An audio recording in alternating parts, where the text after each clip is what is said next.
I've been sleeping on Elf for way too long. Always a MAC lip pencil. And then One Side's eyeliner, the best.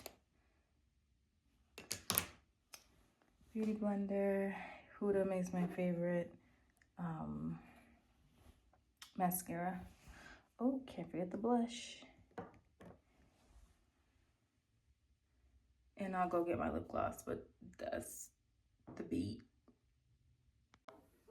Just knocking out some quick admin work before I head out.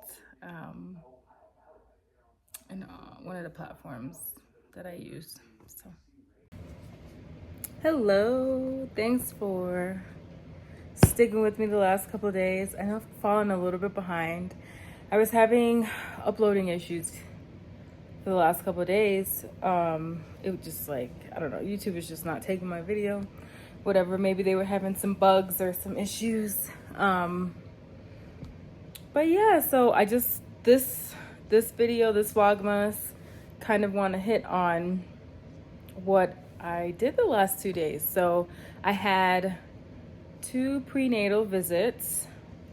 I'm on call for both of those mamas, even though they're due like 4 weeks apart. Because you can have your baby at 37 weeks, so you can have your baby at 42 weeks. Even earlier for some preterm labor, but fingers crossed we don't have any of that. So what can a prenatal visit look like? It varies for me, and it varies on the insurance and the package that a client may have purchased, but generally speaking, the basic that you would get is like that a client could get from me is 3 hours of prenatal. And that's a combination of childbirth education, birth preferences and plan development, and the logistics. So, you know, day of, game time, water breaking, what are we doing, who are we calling, when do we go to the hospital, and, you know, if people feel like they need more time, they can purchase additional things. But basically, I like to focus on childbirth education to reemphasize perhaps some training that they may have done at a different course. Different hospitals and community centers have free or inexpensive, affordable childbirth education classes. I require my first-time mama clients to complete a childbirth education class. The lack of education there in terms of like what happens to you physically while you're in labor and understanding the different stages of labor and how do you like put that in your mind, and you've never witnessed a birth before, you're not a birth worker, you're not an OB. How do you get out of your mind like what you may have seen in the movies that is unrealistic? Childbirth education. So it could be a hypnobirthing class. It could be a very basic, here is what stages of labor look like. Here's when you should go to the hospital. Here's what is meant when they say your water is breaking. What do you do if you're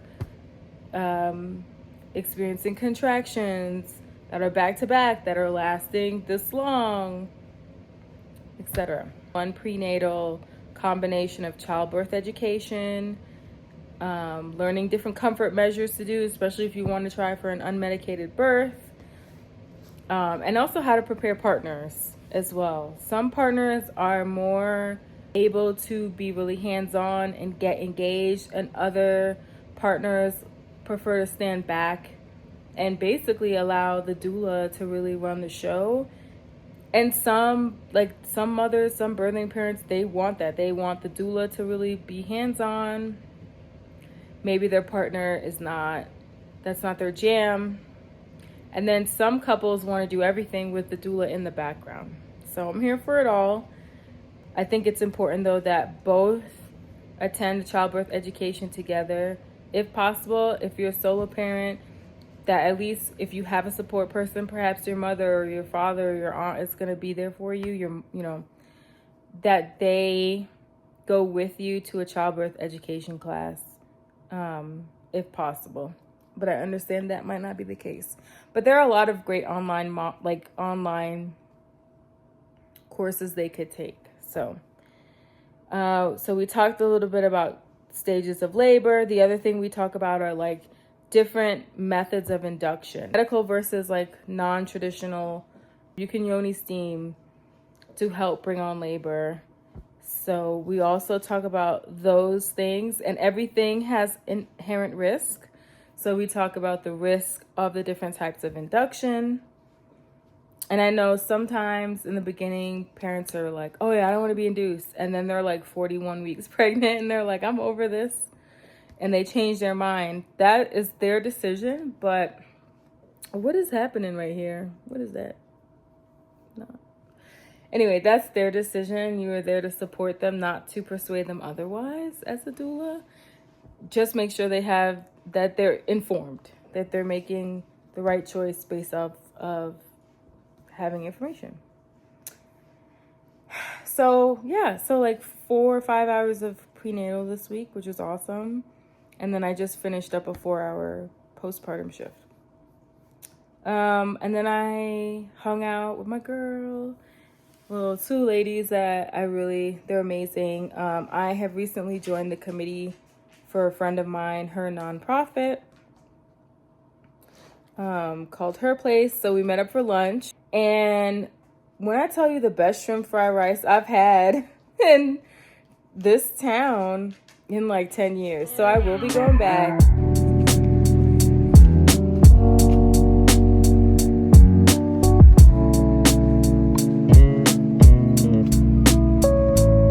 Going on the vlog.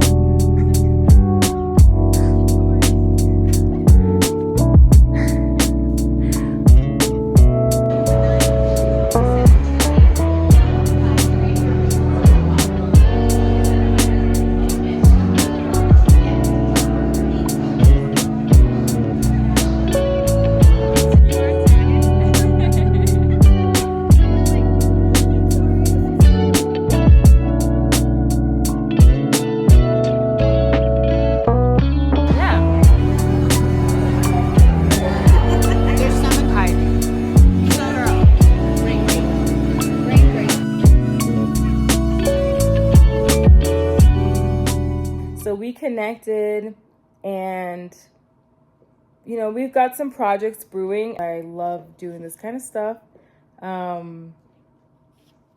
so it should be really fun. But yeah, we had a great lunch. It was really nice to connect with other entrepreneurs, other moms, other women in the city, because I think our head is in the sand and we just work till we work ourselves over, and then like we don't have time to socialize. And as much as I'm like an extrovert, introvert, whatever, as much as I love being a homebody, I'm starting to feel and experience the value of making time to meet up with other entrepreneurs like myself. It's very refreshing. So this week has just been a week of meeting up with other business owners in the springs, and it's been really nice. Yeah, and then I just came back from a postpartum. This baby loves to snuggle. So that's what I did this week. And I'm going to start prepping for my postpartum workshop that's coming on Sunday. So hopefully I get some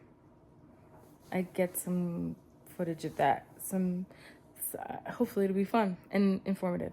So thanks for tuning in. You know what to do. Like, subscribe, comment, tell me if you had a postpartum doula to help you in the immediate weeks following giving birth.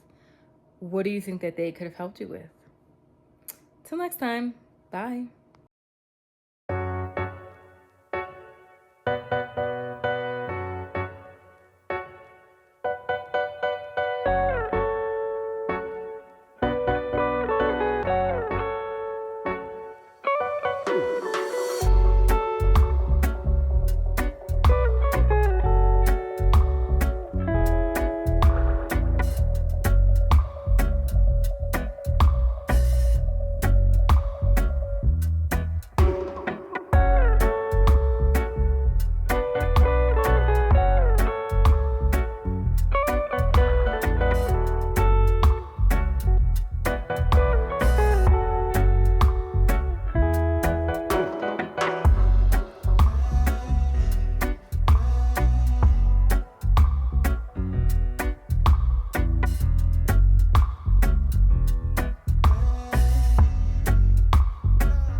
Isis.